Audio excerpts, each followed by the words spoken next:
beyond networking.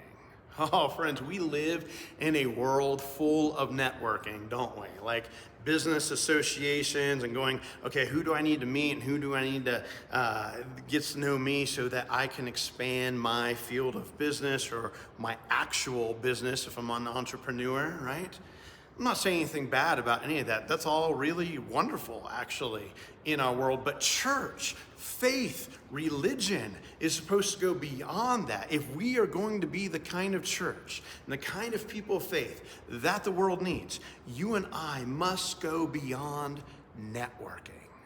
See, this week we are in Matthew chapter 16. In Matthew 16, Jesus with his disciples, and he asks them this question: Who do you think I am? Can you imagine Jesus sitting there looking at you going, so who do you think I am? And the disciples are kind of stammering all over themselves. And they're like, well, I mean, some people think you're like this like prophet, Isaiah, kind of like reincarnated. Some people think you're Elijah. Some people think you're kind of like Moses, right? And Jesus goes, no, I'm not asking what some people think that I am. Who do you say that I am? And Simon, who's about to be renamed, stands up and goes, you are the Messiah, the Christ, the Son of the living God. And Jesus goes, you've answered rightly. Almost does this to his face, right? And goes, Peter, Simon, you are now Peter, which means rock. And on this rock, I will build my ekklesia.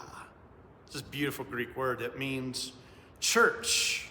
It means the called out ones. It was this term in Greek society that meant the citizens of a local city or town were being called out into a con-vocation. I want you to break down that word, right? Con-vocation. Right? It's that word that we use for assembly or, bringing people together for something, right? Something that matters, right? Well, it meant the same thing back then. Con with vocation, calling, with calling. People who come with a calling together for a reason, for a purpose, for an intention, to deliberate, to converse, to figure out, right? Jesus goes, you, Simon, are a little rock, a little stone, but on this Petra, on this giant foundation stone, I'm going to build my convocation, my ecclesia, my church. And the gates of hell, of Hades, of death will not stand against it. Friends, when Jesus uses this term, first off, it's the first time he uses this word church. Jesus, in fact, only uses this word church a couple times. It all happens here in the Gospel of Matthew. It doesn't happen in Mark. It doesn't happen in Luke. It doesn't happen in John. It doesn't show up again until the book of Acts, okay? And so when Jesus uses it, he's using it with this immense amount of reinterpretation of the term. He's telling a new story.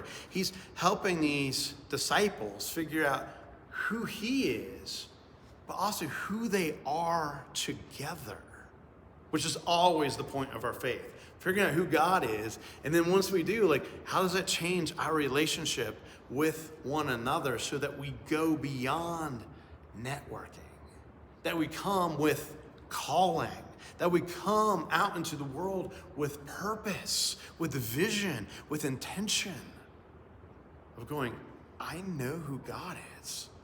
And because of that, I know who I am and how I belong to the people around me. I come with vocation into my life and world. I want you to come out this Sunday, explore more with our pastoral team. If you're coming to Grace, 9 a.m. or 10:30 a.m. If you're coming over to Covenant, 10 a.m. You can also join us online, gracecolorado.com, covenantdtc.org. Would love to see you this week. Thanks, everyone.